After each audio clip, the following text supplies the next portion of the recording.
Welcome, everybody. As you come in, feel free to list in the chat box where you're from and what do you hope to learn. If you scan your phone on the QR code, that will take you to our About Us page, and you'll be able to follow us on our social links. But in the meantime, just go ahead and put where you're from and what do you hope to learn in the chat box.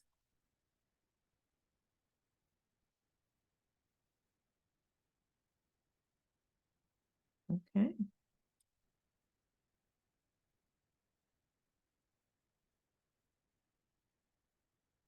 There we go. I was starting to get a little worried. Okay. There we go. Karis from Chicago. Welcome. Karis is also our project manager. Feel free to drop in the chat box where you're from and what do you hope to learn.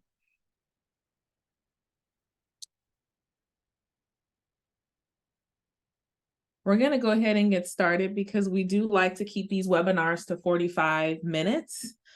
My name is Dr. Anise Fisher. I am the founder and CEO of Developing Capacity Coaching, and I'd like to officially welcome you to our webinar on Leading for Anti-Racism and Equity. This is a part of a series of webinars that we've been doing since March of this year. And today's session is part 2, Sustaining Inclusive Environment. So last month, we talked about how do you create an inclusive work environment. And this time around, we're going to talk about how do you sustain it. We have some great panelists here that will hop on a little bit later. Dr. C.G.N. Heiser, who is our Senior Impact Officer and founder of Co-Creating Action. We have Lumadi Souders, who's a retired Navy veteran and training manager. She's also a DCC Coach affiliate. And we have OB Brad Amechi, who is the founder of Wake Up the Soul and also a DCC Coach affiliate. They will join us a little bit later for our panel. We begin all of our sessions with a land and labor acknowledgement. And what the land and labor acknowledgement does for us is we stand in solidarity with our Indigenous brothers and sisters in the rightful reclamation of land that was stolen during colonization, but also the restoration of wealth and the restoration of communal and cultural capital that was also taken during the process of colonization. These are the indigenous lands that I am on in Chicago and that our company rests on in our main location. And then we also do a labor acknowledgement. And the labor acknowledgement is to honor our enslaved brothers and sisters who provided the foundations for our economic systems, who built much of the infrastructure of the United States, whose names we will never be able to know or be able to say thank you. And it's important for us to stand in solidarity with the reparations of both our Indigenous brothers and sisters and reparations for Black people. As we move into the next part, we want to invite you to center your soul. That means we want to invite you to come into this space with us. We want you to think about how do you leave behind what you were just doing and become present with us. And we do that by offering you to take 3 deep breaths that I will lead you through. It doesn't matter how long you hold your breath. What matters is just you take some time to reconnect with your body and you bring yourself into this space. So if you want to close your eyes, I'm going to lead us through 3 deep breaths. You want to inhale on 3.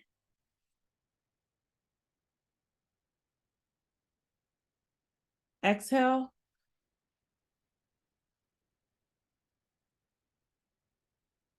Take another deep breath in.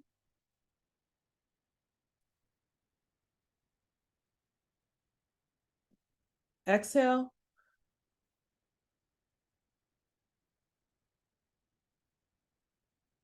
Imagine yourself inhaling peace.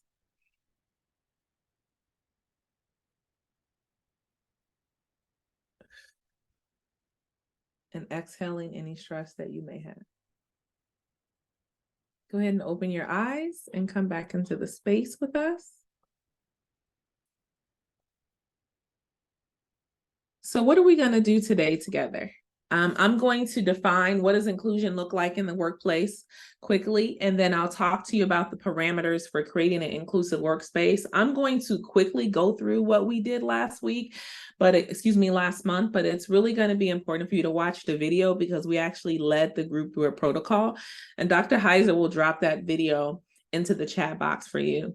But the bulk of our time today is going to be on me sharing our Embed, Evaluate, and Evolve Sustaining Inclusive Environments protocol, and then our panel.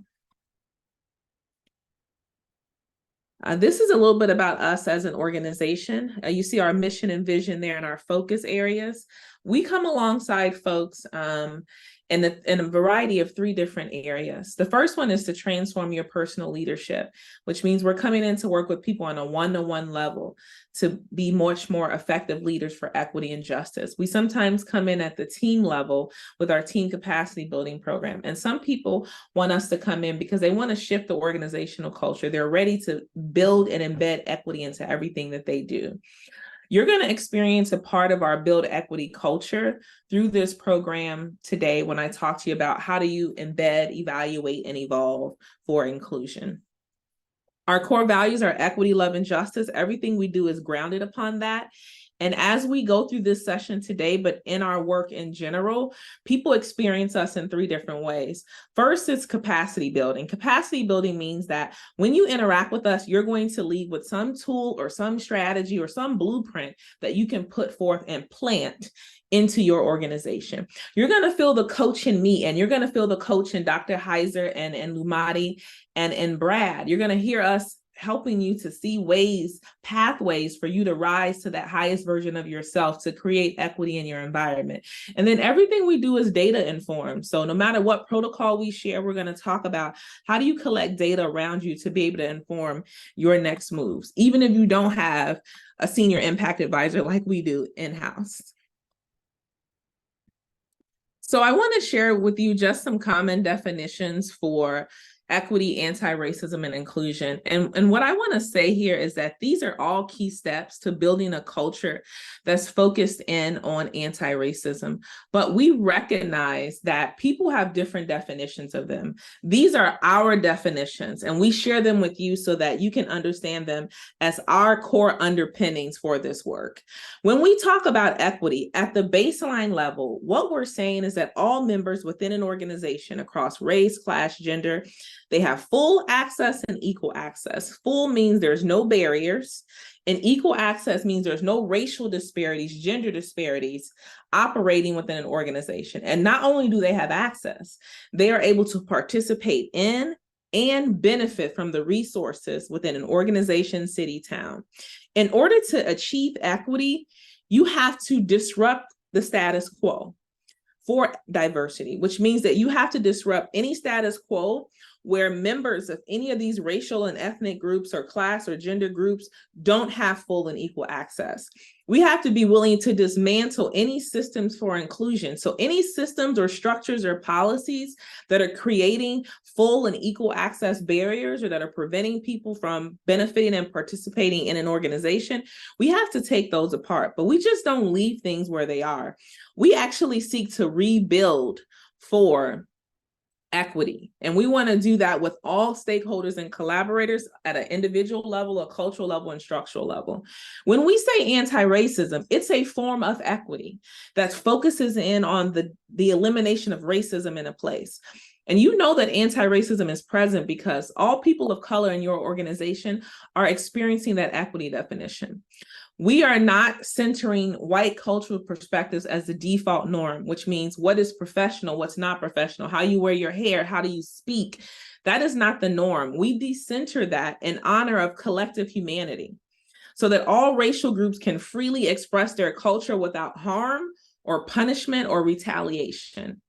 When you think about having an environment that's anti-racist, you have white people and people of color are working in true solidarity. That means that people are heard, seen, respected, promoted, and given authority within the organization, regardless of their race. What we're focusing on today is inclusion. And inclusion is on the journey to equity. And when you look at inclusion, you have to create an environment for inclusion to take place. It doesn't just happen. And that environment of inclusion happens when, one, you value and respect all social identities by treating everyone in a consistently fair and just manner, which means that regardless of the race, the class, and gender, people are respected, they're valued, and they're treated in a fair and just manner. When you have that present, that's when people feel like they belong to an environment. In inclusive environments, people are heard, they're seen, and they're respected. But that happens when you have norms. That's why last month we talked to you about how do you create norms centered in inclusion for your environment, because you don't get to consistently treating people a certain way without establishing a baseline for what that looks like. And we walked you through a protocol for how to do that. For inclusion to happen, for people to be valued, respected, and treated fairly, consistently, and justly, everyone has to disrupt biases when they see them happening in the organization. And you have to be willing to embed fairness and justice into your people dynamics, all of your policies and your processes. And I'm going to talk to you a little bit about that today. Again, if you have any questions, go ahead and write them down and we will get to them in the Q&A. Last week, we walked you through a protocol called Include. And this protocol explained how do you set norms in your organization based on inclusion. Again, I'm not going to go through this in depth because we're here to talk about sustaining, but Dr. Heiser has dropped the link to last month's webinar. I encourage you to take a look at that webinar and also download the PDF, because we actually walk you through how do you set up this include norms in your organization. If you do not have norms in your organization, it is critical to have them, because you can't say that you're anti-racist or equitable or inclusive if you don't have a baseline for what that looks like. And norms are beyond your core values. You should have core values, but norms are the standards and expectations for how people are to behave in a given environment. And so we walked you through the process of how do you invite people to inclusion?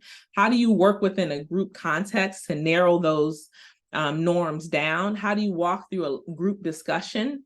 And then we talked to you about how do you decide on the final norms?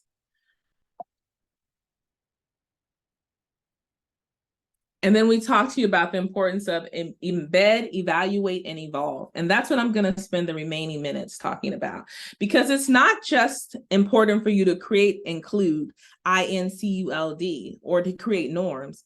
You actually have to live them in practice. So I'm going to walk you through some strategies and steps on how you can live these in practice. And Dr. Heiser is going to drop for you in the chat box now a PDF of this Embed protocol so that you can have that ready to download for yourself.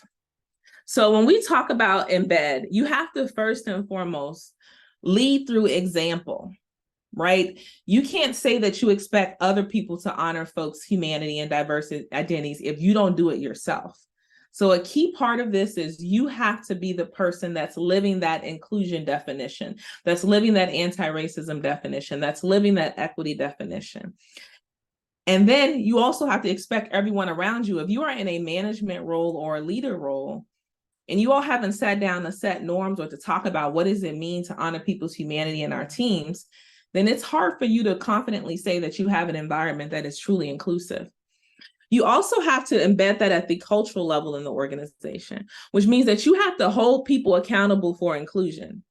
When people are harming folks, when they are in violation of norms that you have created, people have to be held accountable. But also what we find is it's important for you to center these inclusion norms as core to achieving your mission and vision and values. So it's important for us to help people in our organizations understand we can't achieve our mission if we don't live up to our include norms. We can't achieve our vision if we don't do that. We can't achieve our values if we do not live up to what we said. And that means you have to structurally embed norms into your organization. If I can just get a poll in the chat box of how many people actually have norms that are based on equity or inclusion in your organization, just type yes in the chat box. We found last time it was only about 3 or 4 people who actually had those within their organization. And then most people said that they weren't following them. How do you embed norms structurally into your organization? Integrate them into your performance reviews.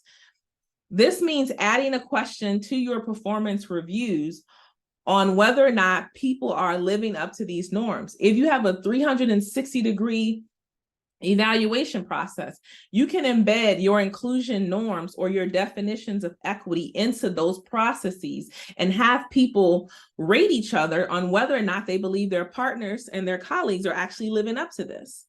You can set these norms into your meetings. So when we work with people, we have a norm checkers. So they don't have norms, we allow them to adopt our norms, and then we take them through an activity where they actually create their own. But when we first come in, we have to give them something to go on. We have a norm checker at the top of the meeting and at the end of the meeting to hold us accountable to what we said and to see where they need to grow. You can also be benchmarking these against your traditions, your policies, and your processes.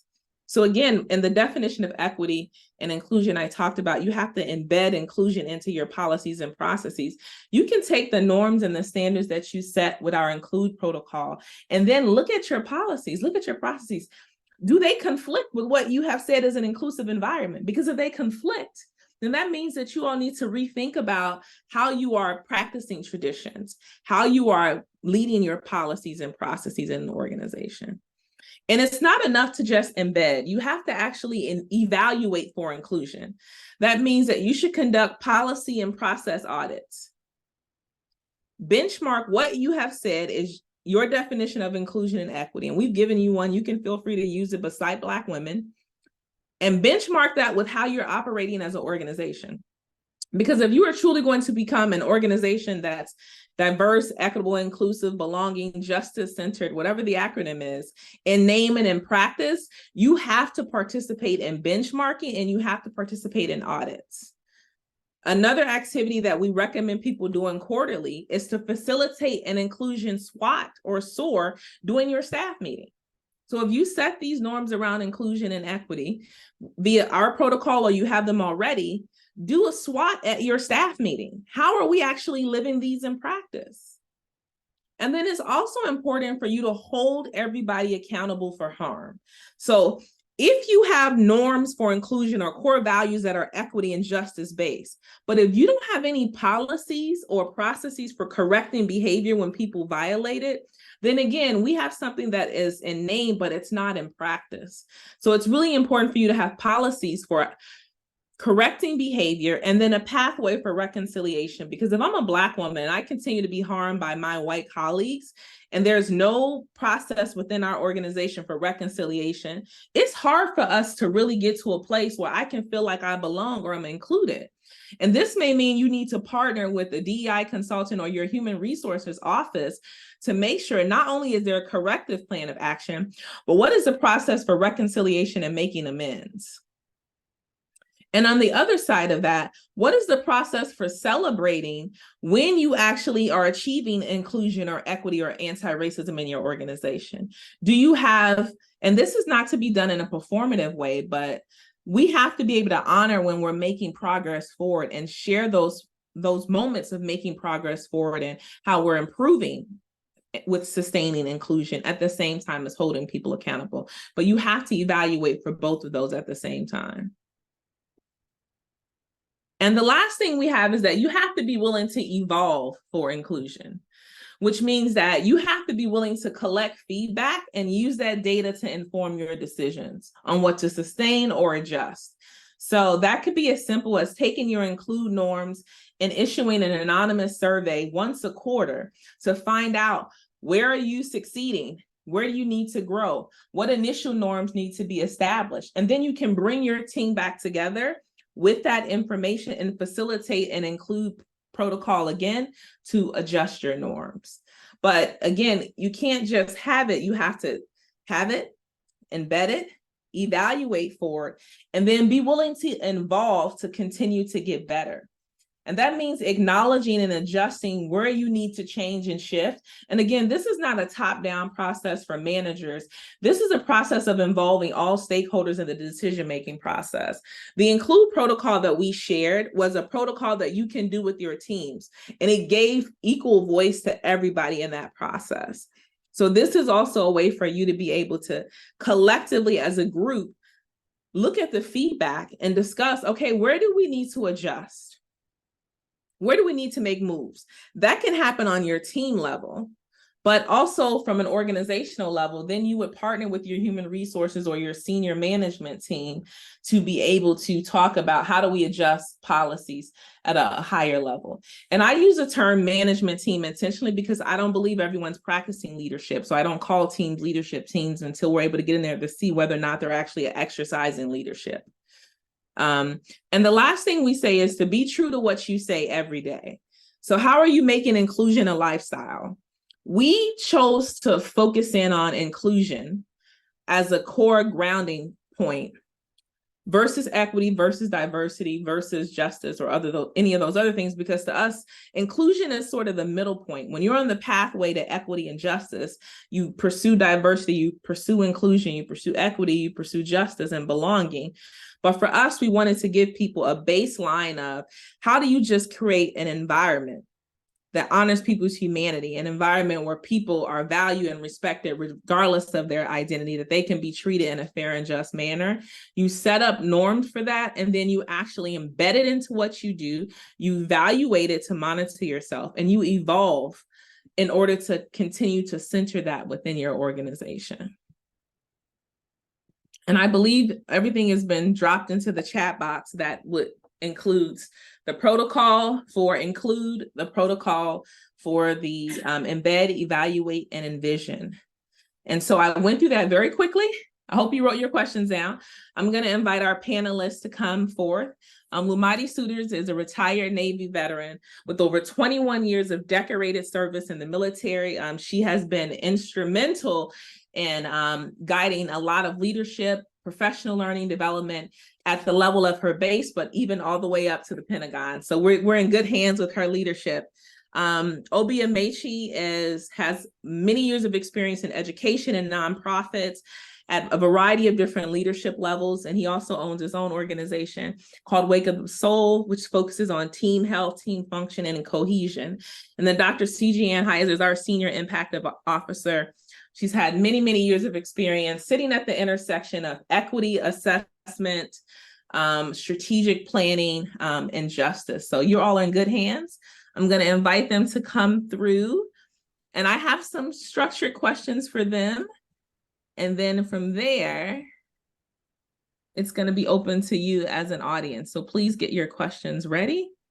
And with that, I am going to go ahead and ask the first question of the group.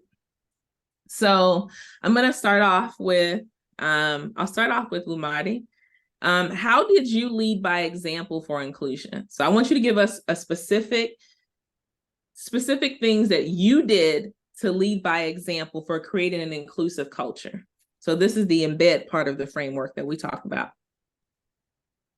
Thanks for having me, Dr. Fisher. I would say that as far as leading by example, the specific things that I did, I think this goes in the military and outside the military. The biggest thing that I have had to do is make sure that you have people's buy-in, right? Because people, I think a lot of times people understand, especially these days, what wrong looks like, but they don't understand what right looks like. And they have to be taught that. And even when they're taught this is what right looks like, they also need to understand the value of right, right? I can't appreciate what I don't acknowledge, right? And I can't address what I don't acknowledge either, right? So I think when you get their buy-in and make sure that they understand those different perspectives, it allows us to bring them in and hold value to this is what we're going, right? This is where we're going and what we're trying to do, and make it a we mission instead of a I need to make sure you guys understand, and this is where I want to go, right? It needs to be a mission of we want this and this is why we want it. So I need that buy-in. Thank you. Thank you. Dr. Heiser? Hi, I was taking notes on the advice being given because I'm also learning. When I came into a leadership position over a team in a supervisory role, I was walking into part of a team that had been pre-established, and then I was responsible for creating a new team that added to existing members who were in other units. And so I told my team a couple of core things that I knew I could consistently commit to, and no matter what the obstacle was, I did not fail to keep my word on those couple of things. And so For example, the team had shared over time that they carried a lot of trauma from prior workplace experiences, whether it was being yelled at a lot or being bullied or being belittled. And so one of my commitments to them that was important to them was that I would never yell at them if they made a mistake. We'd work together to find solutions. I told them I'd provide air cover if they needed it, if somebody in the organization needed to vent or had frustrations related to the mistake. So a couple of times I had the opportunity to really keep my word, and I always approached it the same way. I'd say, thank you so much for telling me. I really appreciate hearing this from you. Was any harm caused by this mistake? Do we need to repair any relationships? Is there a financial cost to this mistake that we need to navigate together? I worked really hard to be clear that mistakes happen and they're learning opportunities. I learned very quickly as my team built a culture of trust and inclusion that things they thought were massive mistakes were not massive mistakes. They almost never caused harm. They never had huge financial implications. And so it was a really nice moment to be, it's so easy to be really reassuring when the mistakes are really just molehills, not mountains. And Obi? Thank you. Yeah, thank you. For me, just getting started, I love to always go into a space of starting off with believing. So believing in the people that I'm working with, realizing that, every person's voice is important. So I have to come in with that posture. And after believing, I then realized that it's important to also be patient with the process. So this work isn't something that can happen overnight for every situation. So being patient and recognizing that it may take more than the first time, it may take more than the second time. And then from there, just expecting positive outcomes. So when I expect the positive outcomes, my mindset is already set to say, okay, I need to go after and be confident enough to do the things that I feel is important to create more inclusion in our team. An example where I've done this was when I was working with a group of instructional aides. So I was in a position where I was managing them, but I also was part of the administration team. So I'd have meetings with the admin team, but I'd also conduct a meeting with the instructional aides. Part of the reason I did that was because I realized that it's important for the admin team to be clear on what is happening with the instructional aides. Instructional aides are there on the ground with the students every day. So they see things differently from the way the admin sees it. So I played the role of a buffer. And I realized that because I have that influence, I can use that influence that I have to actually help make changes, to actually help the instructional aides feel included. Because what usually happens is they feel isolated. They feel like they're not valued. So being able to show the admin team and bring to the meetings great things that are happening, great things that they're sharing, I was able to create a space where I shared a moment where the IAs came up with an opportunity to transition students in a more effective way. Because I did that, it led to the principal now seeing the work that they're doing, and I invited him to come to the meeting. So the next meeting I had with IAs, the principal was there to share how much he appreciated what they're doing, and that just continues to build a stronger community that we have. Thank you, everybody. I put the nuggets in the chat box because I think it's critical for people to understand inclusion doesn't mean that diversity comes out of every single word of your mouth. It's about making this not an I, but a we-centered focus. It's about showing people what's the right way of doing things. It's about being true to your word that CG did when she first came in. It's about setting the standard for if people make mistakes, this is how we handle it. It's about using your influence to make change at a senior level. And it's about believing in the people's capability and capacity to change. So I just wanted to sum up those nuggets as the baseline for how a person can lead by example. So the next question is, what do you do when someone violates inclusion? What do you do when people treat folks unfairly, unjustly? Talk to me a little bit about how you held people accountable. Just one concise example so we get to people's questions here in the next few moments. And I'm going to start off with OB and work my way up the screen this time. Yeah, so I feel like there's a few different ways to address this. So first, you can address the person by asking them clarifying question as, when something's violated, if it's something that's very open, that's violating the norms, you can ask them, hey, what do you mean by this? You can ask them that in order for them to to think and process what they've just said or what they've just done, to go back and have them go back and assess what they shared. I also feel like it's important to take time to speak to that person privately if that's not what you're going to do, meaning if you're not going to use that as an opportunity to speak in front of everyone, but making sure you address it. If it's not addressed, I feel like it can become something that becomes bigger, and it becomes now the norm that you didn't want to be part of your norms. So that's something that I think would be really helpful there. Thank you. Okay, Dr. Heiser, and then we'll end with Lumani. Yeah, I would say there's a difference between proactive accountability and responsive accountability. And so when trying to be proactive, it's things like publicly talking about our workloads, our current projects, deliverables, timelines, having a clear process flow so that we could easily see the interconnections of our work. So you know somebody is leaning on you to move the project to the next phase or the idea to the next phase. And so really helping people clearly visualize and see and come to the table, understanding how our work influence one another, as well as like regularly revisiting our aspirations and our weekly project loads, just so that everybody had a sense of like what's on everyone's plate. Are we still focused on where we want to be and our hopes for this role in this office for what we can accomplish?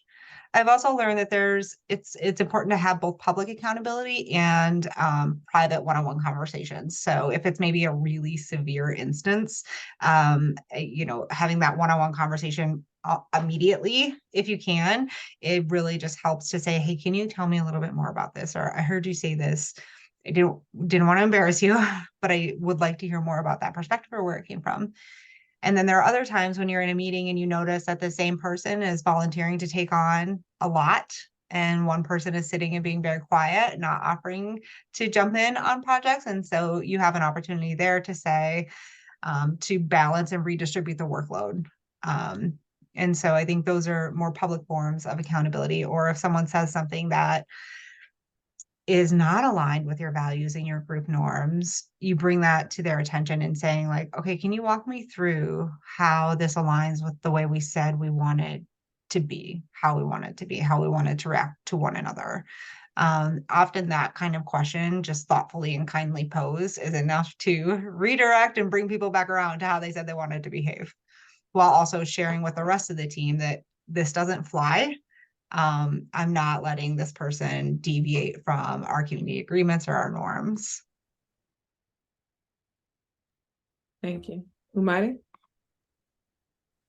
Great responses. And I think everybody hits the nail on the head, right? And there's absolutely proactive and responsive ways to go about it. And one of the things that I have noticed, I would say in probably my last like 4 or 5 years, military and civilian sector, is I use pick. I always say, let's take a pick of this situation, right? And pick with 2 C's, right? So the P is for pause for perspective. And that's just not my perspective, right? The offender's perspective, but that's those all involved. How does it look to the outside people who had nothing to do with the situation? How does it look to the 2 people that were in the situation or whoever was involved? So pause for perspective, and then identify the intentions. Was it truly a uninformed, splur of the mouth? What were the intentions behind what you said or what you did? And then clarify the move, right? Clarify that next move. How do we move forward from this?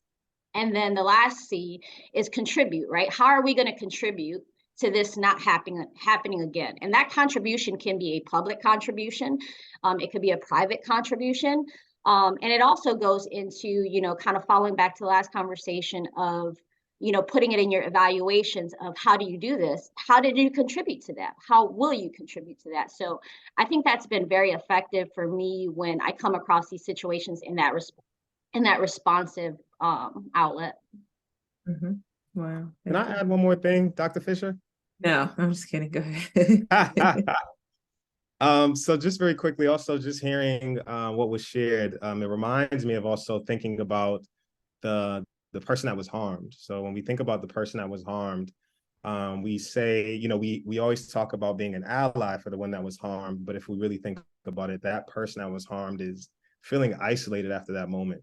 So as an ally, it's important to do more than sympathize, but empathize, which includes taking a little bit more action. Like, how can I support you versus, I'm really sorry they said that about you. So taking another step forward and saying, hey, it's important for me to now ask you, how can I support you? Versus just being there and saying, wow, I'm sorry that happened to you. Yeah. Can I jump in and share the example that we've processed a couple of times? There's also a difference in terms of like you're navigating inclusion and anti-racism. If you find yourself walking up to a person of color after a meeting repeatedly and being like, wow, that was so hard. You handled that so great. I'm so proud of you. Like you said what we were all thinking, like, go ahead and just say it in the meeting too.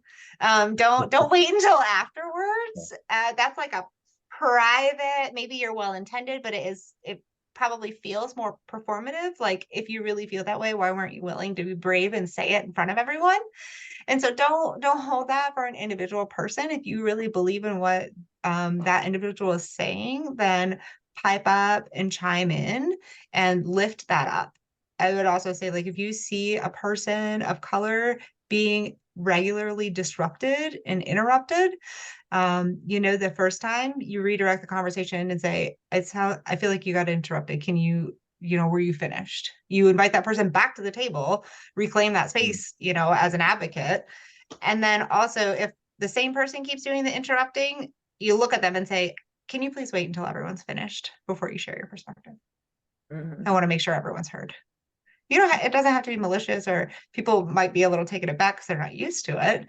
But, it's really just creating that space where it's each person's voice is being honored. Yeah. Mm-hmm. Right. And what I heard in all of these responses, and please put your questions in the chat box. We like to have these environments be, open flow. I have some canned ones from the registration, but I also want to be responsive to ones that are coming up in the moment. What I loved about each of these examples was it required you to take action. It requires you to be directive. It required a learning moment for the group. You both set the standard and you also leaned in for a learning moment for the group to get a sense of what was taking place. But what none of you did, which was just stand by and do nothing, because that does not create inclusion. So Laura Flaxman said, wondering about how the panelists might have needed to intervene and mediate between two team members, in particular, when something comes up specifically from one to another. I think we've just heard one great example of this. So I think she kind of got an answer, but I would like to put it to the group. Sometimes we do have racial tensions or gender tensions that come up between team members that, they are treating somebody unfairly with racial microaggressions. How do you mediate that on the team?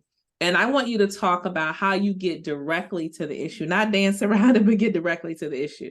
Whoever would like to respond, just kind of let me know and I'll come off mute. Go ahead, Obi. I use a practice. It's called Restorative Practices. And Restorative Practices is where you have someone that was harmed and you have someone that created the harm. So when you have a couple of colleagues or two colleagues that have gotten into something, there's always someone that has been harmed. So as a facilitator, the first thing I want to do is I want to speak to them independently. I want to speak to them on their own first. So as I speak to them on their own first, I talk to the person that was harmed, let them share kind of how they felt, what happened. I also speak to the person that did the harming. And after I speak to them separately, I say, hey, this is important that you have this conversation together so you understand how this person felt, but also so you guys can come up with some restitution, some sort of agreement that you guys could come up with for moving forward. And after they agree, of course, they would both have to agree. But in most cases, if you're in a working environment where people are trying to be better, they're going to come together. So as they come together, you create a space where the person that was harmed would share first how they felt. And then the person that did the harming can listen and kind of share what they were thinking, what have you. And then we go straight into how do we repair this? How do we make sure that this doesn't happen again and come up with at least one or two commitments that they both commit to? I go a little further and have them write it down and sign it, but that's up to you. And then we check back in a week or two to see how that has worked. And then we move forward from there. I love that, Obi.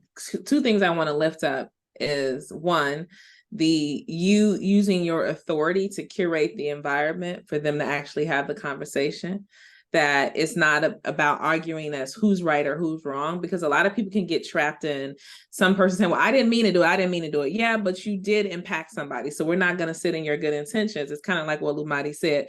Now we need to clarify what the next move is. You can have all the purest of intentions, but somebody got harmed. So I want to hold up that idea of you basically making it clear. We're not about to go and debate with you as to whether or not what you said was a racist or a sexist comment. It happened.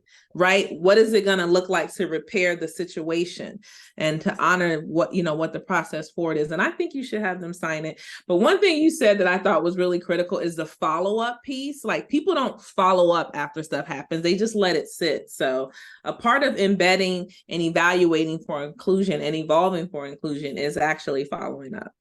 Any other thoughts from any of the other panelists before we take one more question and close out? I think you might have got it all. Okay. Any other questions before I pull from the registration questions hat? Let me see, did I miss anything in the Q&A? Okay. So if you could leave people with one bit of advice on how they can embed, evaluate, or evolve for inclusion, what would it be? Just one piece of advice that they could take away from this webinar to really embed inclusion into what they do, to evaluate, see whether or not it's happening, and how to continue to evolve forward. And I'll give you a moment to think about it, because I just kind of sprung this on you. And whenever you're ready, you can just let me know. And that's how we'll close it out.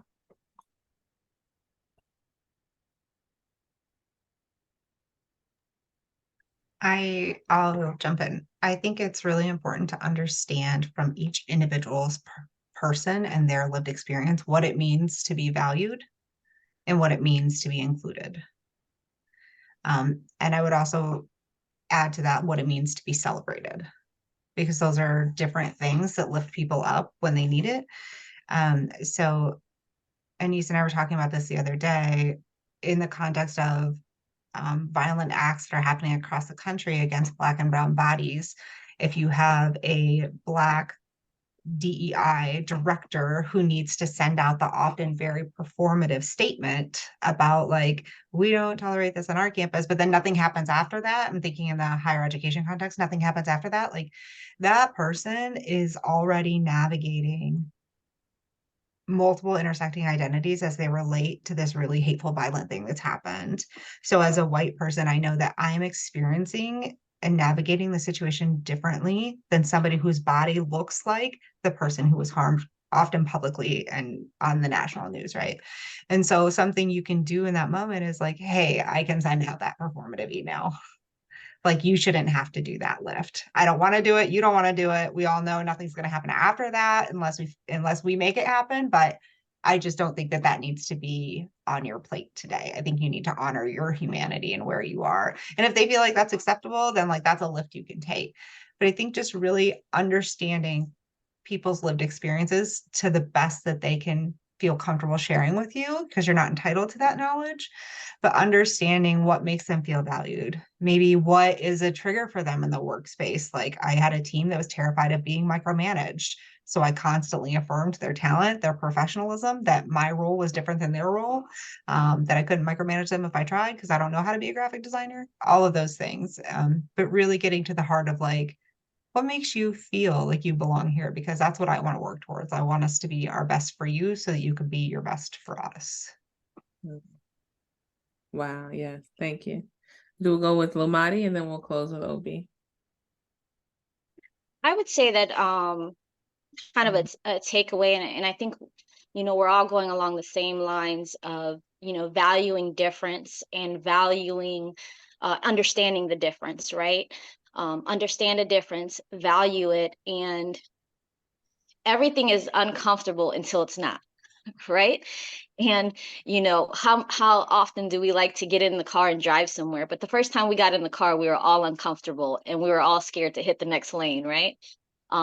But that's what we got to get to. We have to get to that point. And the only way to make the uncomfortable comfortable is by consistency in your behavior, consistency in your understanding, and consistency in your value.